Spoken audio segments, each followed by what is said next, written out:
Alright everyone, let's begin with the sky. So just a very light layer of blue.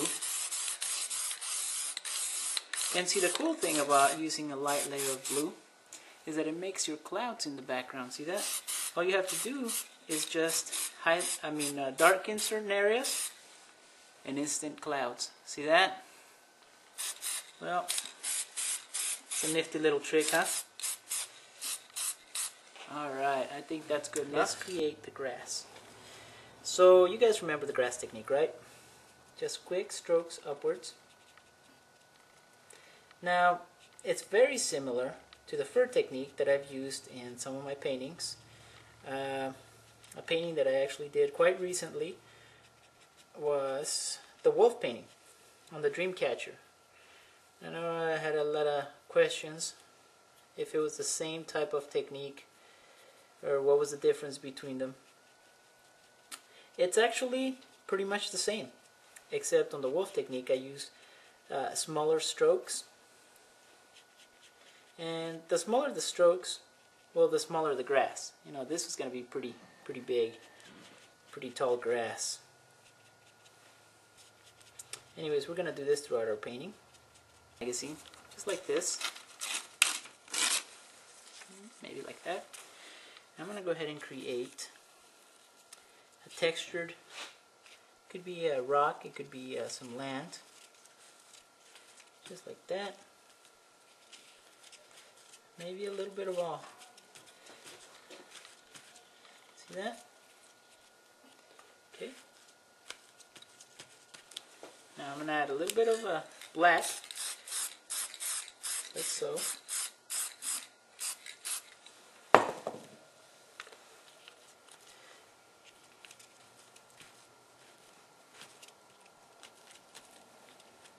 And I'm going to do this throughout my painting just to create the effect of rocks, maybe a rocky terrain.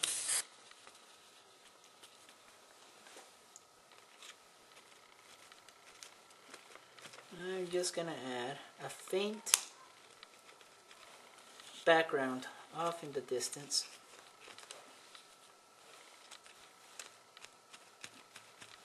It's not going to have too much detail.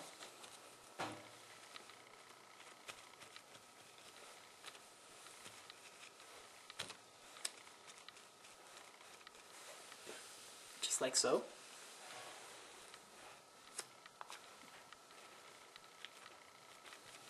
Okay, now with our straight edge, we're going to go ahead and add a little bit of black.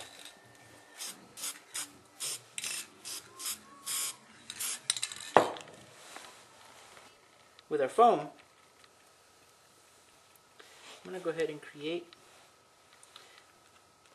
some tree leaves right here.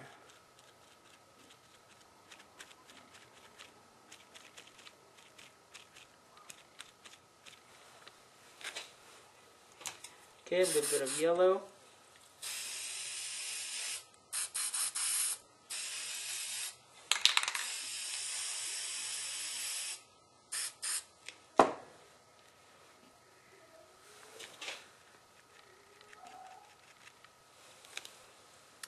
And a little bit of orange on top of that yellow. Just like so.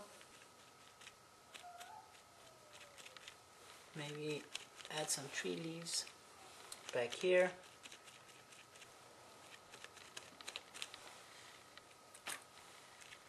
Now you don't want it real thick, and you'll see why.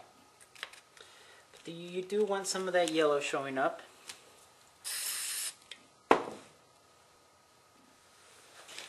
And some of that yellow right here and here.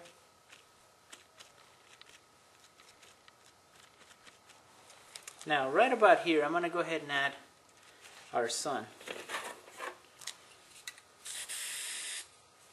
Okay, you guys remember how to do that, right? Same technique we used to create stars.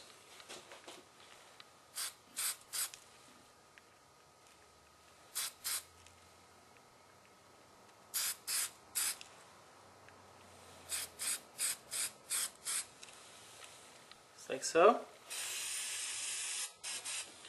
Now, I'm going to try and aim for the middle. There we go. You guys see that? Now you can make the rays bigger. And I think I'll leave it like that. I like it. It's nice and balanced. If you need them bigger later on, you can still do that. Alright, let's continue with the orange and the yellow. So I'm just spray painting some orange and a little bit of yellow. You guys will probably wonder what this is. Well, this is a piece that I actually cut out for another painting. I was hired to do a sign for a business here in town. And they didn't want just a sign, they wanted a spraycasso sign. So they came to me and asked me what I could do for them. And that's where that piece of foam board came from. I'll post it up sometime so you guys can see how the sign came out. Alright, now I am actually doing some of the trees, the tree branches and tree leaves here in the background. Now what I'm going to do is with the spraycasso funnel, I'm going to come in and I'm going to overlap a little bit of black on top of that, the existing tree leaves that we just put in. So we'll come here and we'll add maybe a little bit, just like so, coming up. You guys with me so far? Okay, now I'm going to add a real thick branch. This tree is closer to us, so it's coming out from here and it branches out all the way through there. Same here. This branch comes up from here and it branches off right there. Okay.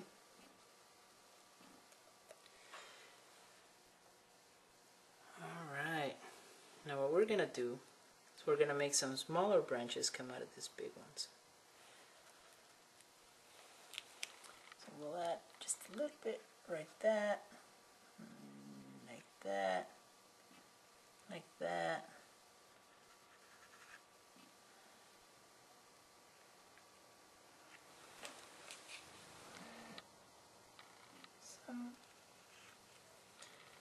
Some minor branches to stick out.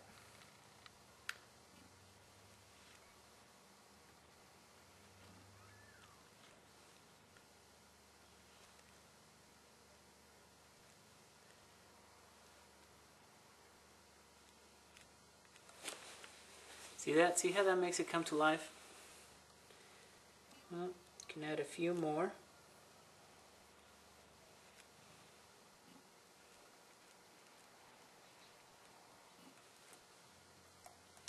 And there you have it, folks. Hope you guys have enjoyed today's tutorial. Let's take a closer look at what it looks like.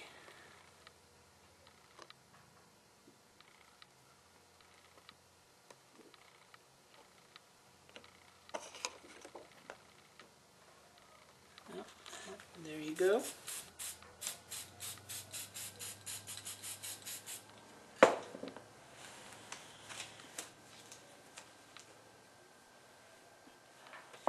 Well, and that concludes another Spraycasso show. Thank you guys for joining me, and until next time, remember, keep those cans shaking.